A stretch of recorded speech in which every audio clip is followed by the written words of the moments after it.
बिस्मिल्लाहिर्रहमानिर्रहीम अस्सलाम वालेकुम।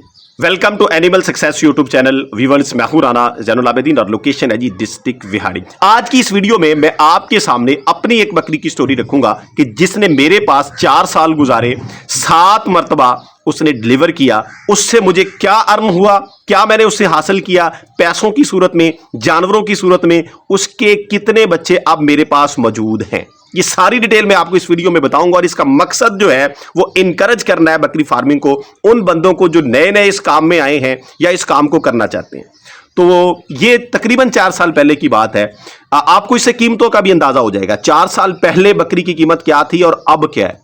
अब इसके अंदर जमीन आसमान का फर्क है। 4 से 500 गुना बकरियों की कीमतें जो हैं वो बढ़ चुकी हैं, इंक्रीज हो चुकी हैं।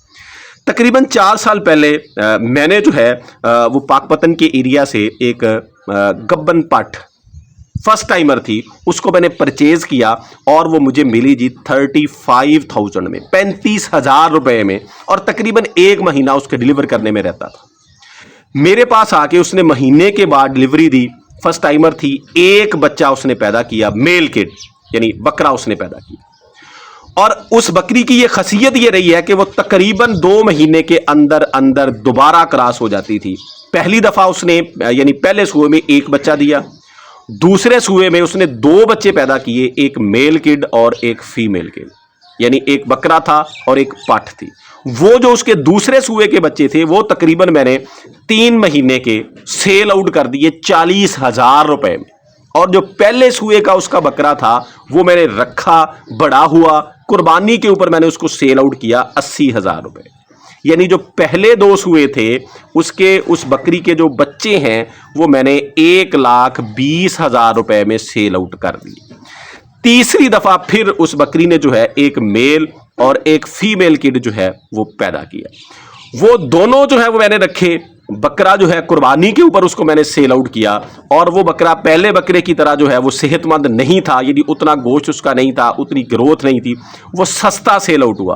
हालांकि उससे अगले साल की बात है, लेकिन चूंकि उसके अंदर गोश्त की क्वांटिटी कम थी तो वो सेल भी कम पैसों में हुआ। यानी वो पहले वाला जो है 80 में जो हुआ था ये 60,000 में हुआ। तो 60,000 ये ऐड कर लें 1,20 के अंदर, ये बन गया 1,80,000 रुपया। और वो पठ जो थी वो मैंने क्रॉस करवा ली, तैयार हुई। जब वो तैयार होगी तो मैंने उसको सेल आउट किया। वो पठ जो है 1,10,000 रुपए में सेल आउट हुई। फर्स्ट टाइमर थी और उसने जो डिलीवर किया उस पठ ने वो मेरे पास किया। और उसके बच्चे 2 थे, यानी एक मेल और एक फीमेल किड। मैंने 1,10,000 रुपए में वो पठ सेल आउट कर दी। तो 1,80 पहले था, ये हो गया जी 2,90,000 रुपया। यानी एक बकरी, उसके बच्चों की मैं प्राइसेस आपको बता रहा हूँ, 2,90,000 रुपए के बच्चे हो गए। चौथे सूए के उसने अबाउट कर दिया, यानी वो मेच्योरिटी के अंदर उसने बच्चे डिलीवर नहीं किए, कम वक्त के थे, वो सरवाइव नहीं कर सके, मर गए। और 5वें सूए में जो उसकी सूरत हाल थी उसने 2 पट्ठे जो हैं वो डिलीवर की, जो कि अब मेरे पास मौजूद हैं, जिनकी अक्सर वीडियो मैं लगाता हूं। और अभी भी मैंने रिसेंटली एक वीडियो में उनकी कंडीशन आपको दिखाई थी और आपको कहा था कि 1 महीना मैं इनको स्पेशल फीड के ऊपर लेके जा रहा हूं, उसके बाद मैं आपको दिखाऊंगा एक नागरी और काली डब्बी पाठ। ये भी उसी बकरी की पट्टे हैं, ये मेरे पास मौजूद हैं, 2 दांत हो चुकी हैं और क्रॉसिंग के मराहल से गुजर रही हैं। और इसके बाद नेक्स्ट हुए उसने एक पठ दी जो कि मैंने तकरीबन 2 महीने की थी, उसको सेल आउट कर दिया 30,000 रुपए में। 2,90 पहले था, 3,20,000 हो गया।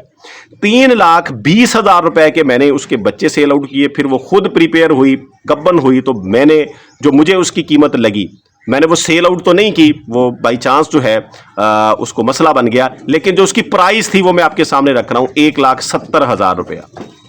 3,20 बच्चों का, फिर वो बकरी जो है 1,70,000 में मौजूद थी। ये तकरीबन 5 लाख रुपया बन जाता है 4 सालों के अंदर। और 2 बकरियां समझ लें, पट्ठे चुके 2 दांत हैं, अभी जो है वो क्रॉस भी हो चुकी हैं, 5 माह के बाद डिलीवर कर देंगी। 2 बकरियां उस एक बकरी से मेरे पास मौजूद हैं और 5 लाख रुपया मैंने उससे अर्न किया 4 सालों में। और जाहिर बात है कि फीड के अखराजात तो होने ही होने हैं, वो एक अलग चीज है। ये मैं बात आपको ये बता रहा हूं कि अगर हम उसके बच्चों की तादाद का अंदाजा लगाएं, 7 दफा अगर बकरी डिलीवर करती है तो इसके जो मेरे पास बच्चे थे, इसने 13 बच्चे पैदा किए। 13 बच्चे पैदा किए, वो सर्वाइव नहीं कर सके, वो अलहदा है। यानी उसमें से कुछ जो हैं जिन्होंने सर्वाइव किया, जो मैंने सेल आउट किए, वो पहली दफ़ा का 1, फिर 2, फिर 2, 5 वो हो गए, और फिर ये 2 पट्ठे 7, फिर 1 पट्ठ 8, और तक 8 बच्चे, यानी 8 बच्चे मैंने उसके सेल आउट किए, 2 मेरे पास मौजूद हैं, 10। तो 3 जो हैं वो उस दफ़ा जो है वो कह लें कि कम टाइम में उसने पैदा किए थे, यानी अबॉर्ट किया था।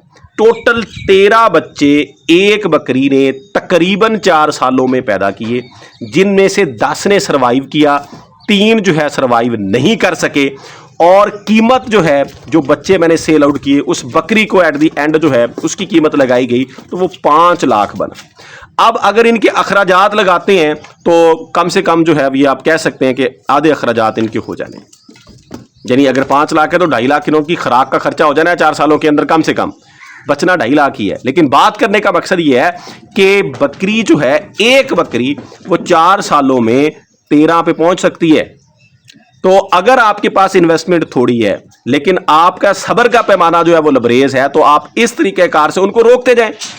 मैंने तो आपको कीमत प्राइस जो है उनकी पैसों के लिहाज से बताई है। अगर आप वो जानवर सेल आउट ना करें, उनके ऊपर अखराजात करते रहें, 35,000 की 4 साल पहले थी, वही बकरी 4 साल के बाद 1,70,000 की सेल आउट हो रही है। कीमतें ऐसे मल्टीपल होती हैं। अगर आपके पास इतनी कैपेसिटी है कि आप अपना घर चलाने के साथ साथ इतने पैसे निकाल सकते हैं कि जानवरों के अखराजात को बर्दाश्त कर लें, तो चंद साल लगते हैं। ये उन दोस्तों के लिए जो ये पूछ रहे थे कि बकरी जो है वो हमें लौटाना कब शुरू करेगी, तो मेरा भाई अगर आपने 3 साल सब्र कर लिया तो वो एक बकरी की आपके पास 10 बकरियां, यानी 10 जानवर, बकरे भी उसमें हो सकते हैं, वो भी मौजूद होंगे। और उसके बाद आप इस पोजीशन में भी होंगे कि वो बकरी आपको रिटर्न करना शुरू कर देगी। एक अगर आपके पास ज्यादा जानवर हैं तो आपकी जो इनकम परसेंटेज है, जो आपको पैसे आएंगे, वो ज्यादा होंगे। जाहिर बात है कि पंजाबी की एग्जांपल है कि जितना गुड़ पावांगे उतना ही मीठा होएगा, यानी जितनी हम शुगर इस्तेमाल करेंगे किसी चीज के अंदर, उतनी ही वो स्वीटनेस होगी, उतना ही मीठा होगा। तो बहरहाल आप बिस्मिल्लाह करें। जो भी इस काम को करना चाहता है, बरकत इसके अंदर ज़रूर है, लेकिन स्टेबिलिटी चाहिए, कंसिस्टेंसी चाहिए और मेहनत चाहिए, लगातार मेहनत चाहिए। इवन ईद का दिन है, उस दिन भी आपकी रूटीन वही होनी है, आम दिनों के अंदर भी आपकी रूटीन वही होनी है। आपके रिलेटिव में, इवन आपके घर के अंदर अगर कोई शादी है, कोई खुशी है, कोई गमी है, लेकिन ये रूटीन आपको ऐसे ही चलानी पड़ेगी अगर आपने इनसे अर्न करना है। तो कंसिस्टेंसी इस काम के अंदर, मुस्तकिल मजाजी जो है वो की ऑफ सक्सेस है, वो चाबी है कामयाबी की। अगर आपके अंदर मुस्तकिल मिजाजी नहीं है, आप जो है परमानेंटली एक काम को एक ही रूटीन के साथ नहीं कर सकते, तो फिर आपको ये काम कतअन फायदा नहीं देगा। उम्मीद है जी वीडियो आपको अच्छी लगी होगी। इस तरह की मजीद वीडियोस के लिए एनिमल सक्सेस यूट्यूब चैनल को सब्सक्राइब कीजिएगा। दुआओं में याद रखिएगा। फी अमानिल्लाह, अल्लाह हाफिज़।